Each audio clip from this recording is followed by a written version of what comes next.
कृष्ण जन्माष्टमी एक अद्भुत कथा। भारत की धरती सदियों से असंख्य देवी देवताओं और महापुरुषों की लीलाओं से पवित्र रही है। इनमें से एक है भगवान श्री कृष्ण की लीला, जो भारतीय संस्कृति, धर्म और दर्शन का अभिन्न हिस्सा है। श्री कृष्ण का जन्म दिवस, जिसे जन्माष्टमी कहा जाता है, पूरे भारतवर्ष में बड़े धूमधाम से मनाया जाता है। यह दिन भगवान कृष्ण के जन्म की स्मृति में मनाया जाता है, जो अधर्म पर धर्म की विजय का प्रतीक है। कृष्ण के जन्म की पृष्ठभूमि। भगवान श्री कृष्ण का जन्म द्वापर युग में मथुरा नगरी में हुआ था। मथुरा के राजा उग्रसेन के पुत्र कंस ने अपने पिता को बंदी बनाकर मथुरा का शासन अपने हाथों में ले लिया था। कंस अत्याचारी और अधर्मी था, जिसके अत्याचारों से प्रजा त्रस्त थी। उसकी बहन देवकी का विवाह वसुदेव से हुआ। विवाह के समय आकाशवाणी हुई कि देवकी का 8वां पुत्र कंस का विनाश करेगा।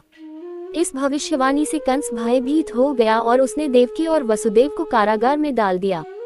कंस ने देवकी के एक एक कर 7 संतान को मार डाला, परंतु जब 8वीं संतान के जन्म का समय आया तो भगवान विष्णु ने स्वयं देवकी की कोख से जन्म लेने का निश्चय किया और यहीं से कृष्ण लीला की शुरुआत हुई। कृष्ण का जन्म अष्टमी की मध्य रात्रि थी। चारों ओर घना अंधकार छाया हुआ था। पूरे मथुरा में कंस के अत्याचारों का आतंक था। उस समय कारागार में वसुदेव और देवकी भगवान विष्णु का ध्यान कर रहे थे। अचानक कारागार में एक दिव्य प्रकाश हुआ और भगवान विष्णु ने अपने पूर्ण स्वरूप में प्रकट होकर वसुदेव और देवकी को दर्शन दिए। भगवान विष्णु ने उन्हें आश्वस्त किया और कहा कि वे बालक के रूप में उनके पुत्र के रूप में जन्म लेंगे। आधी रात के समय जब सभी सो रहे थे, भगवान विष्णु ने देवकी के गर्भ से कृष्ण रूप में जन्म लिया। जैसे ही कृष्ण का जन्म हुआ, कारागार के सभी ताले अपने आप खुल गए, पहरेदार सो गए और चारों ओर शांति छा गई। वसुदेव ने देवकी से कहा कि अब उन्हें इस बालक को गोकुल पहुंचाना होगा, क्योंकि कंस को इसकी खबर लगने पर वह इसे मारने के लिए आएगा। कृष्ण का गोकुल जाना। वसुदेव ने नवजात शिशु कृष्ण को एक टोकरी में रखा और यमुना नदी पार कर गोकुल की ओर चल पड़े। बारिश हो रही थी, लेकिन वसुदेव के ऊपर शेषनाग ने छत्र की तरह फन फैलाकर उन्हें सुरक्षित रखा। यमुना नदी भी बालकृष्ण के चरण स्पर्श से शांत हो गई और वसुदेव को पार करने का मार्ग दे दिया।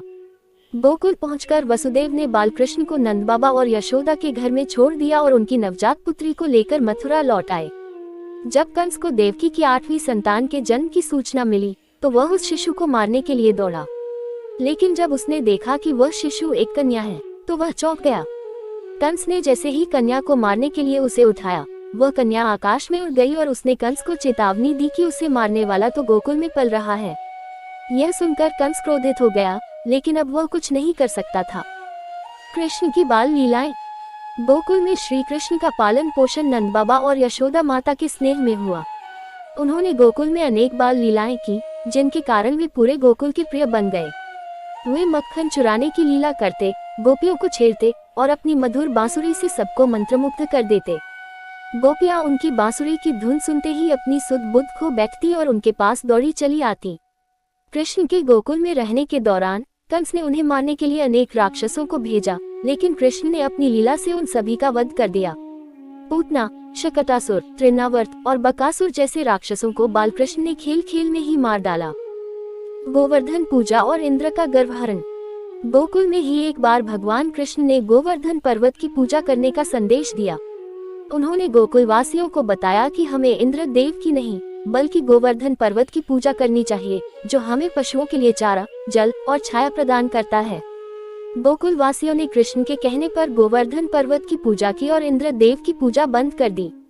इससे इंद्र क्रोधित हो गए और उन्होंने गोकुल पर मूसलधार बारिश भेजी। चारों ओर पानी ही पानी भर गया और गोकुलवासी भयभीत हो गए।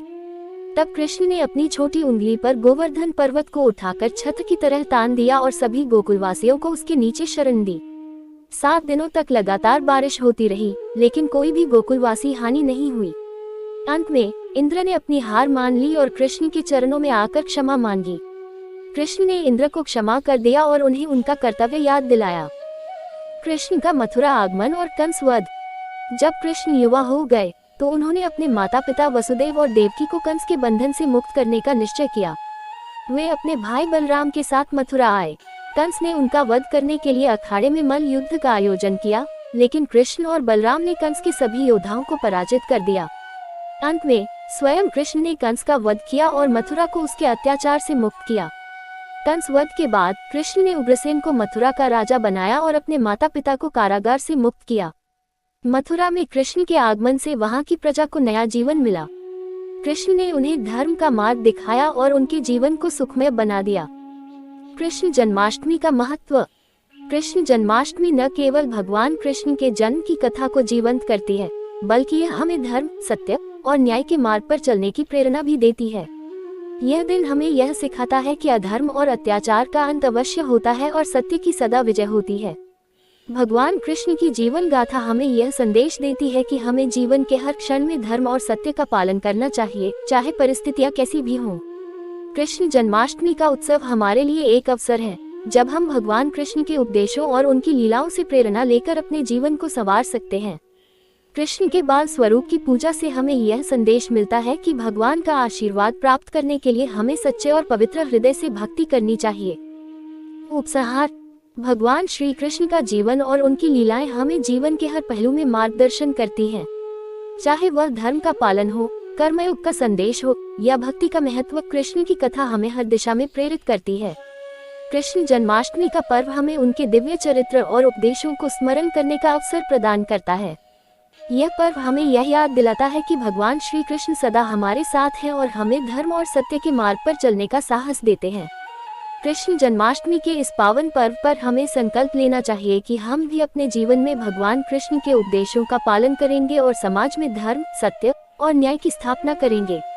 यही इस पर्व का सच्चा संदेश है।